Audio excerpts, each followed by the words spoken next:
बिस्मिल्लाहिर्रहमानिर्रहीम। आ वेख सुखन दे वारसा ते तेरे जंडियाले दी खैर। आ वेख सुखन दे वारसा ते तेरे जंडियाले दी खैर। अज पुत्तर बोली मां दे पे मां ना रखन वैर। ये एक साडे बड़े ही पंजाबी दे शायर ने एक मरसिया समझो लिखिया ते उन्हें पंजाबी जुबान दे वारस नूं बाबे वारस शाह नूं पुकारिया ते उन्हें आख्या है कि आ वेख तेरे जिहड़े इस धरती ते जम्मे हुए पुत्तर ने वो की करदे पए ने।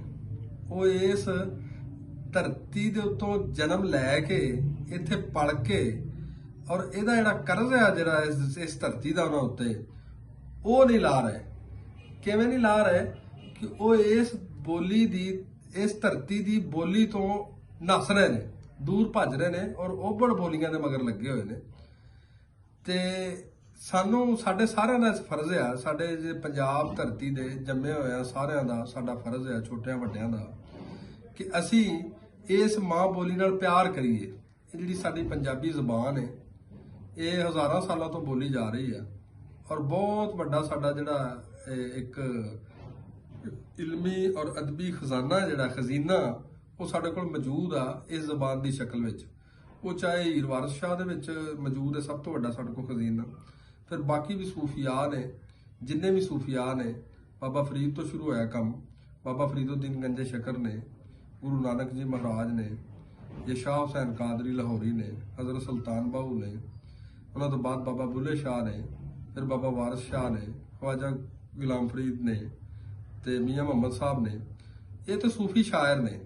इन्हां ने सानू इस जुबान दे विच एक बहुत वड्डा अमन का दर्स दिता और इस मां बोली का प्रचार किया और सानू इस सारिਆਂ ਦਾ इस धरती दे जम्मिया होया साडे उत्ते कर्ज है कि असी इस बोली का प्रचार करिए और इस बोली नू अपने घरां विच भी लागू करिए, अपने जिहड़े बाल ने, छोटे बच्चे ने, उन्होंने भी सिखाइए।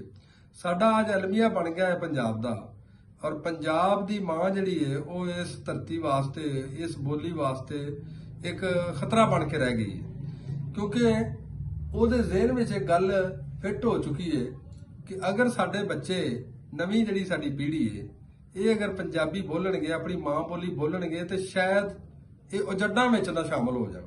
हालांकि ये गल नहीं है, ये एक साडी बड़ी वड्डी एक गलती है। सानू इहनूं सारिਆਂ साडा दा फर्ज है, जिन्ने भी इस धरती ते जम्मे होए साडा यह फर्ज है कि असी इस चीज़ नूं अपने घरां विच लागू करिए और अपने बीवियां नूं, बच्चियां नूं और नौवां धीआं नूं सारिਆਂ नूं समझाइए कि बच्चियां नूं मां बोली सिखाओ, मां बोली विच गल करो। उर्दू या अंग्रेजी तो इन्होंने स्कूलों कॉलेजों में सीख लेनी। ये जिहड़ी पंजाबी है, जिहड़ी ये मां बोली है, घरों ही सीखनी है और असीं इहनूं मरन ना दईए।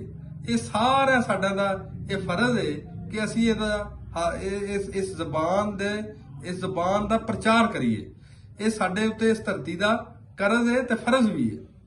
ते मैं पंजाबी चौंतरा दे चैनल तो मेरी ये बेनती है, सुनने वाले जिन्ने भी दोस्त ने, जिन्ने भी सज्जन मित्र बेली ने, उन्हां अगे बेनती है कि इस साडी ये जिहड़ी मंग है ये पंजाब दी सारी धरती उत्ते मां बोली दी इहदा प्रचार करिए ते इहनूं ज़्यादा तो ज़्यादा लागू करन दी कोशिश करिए।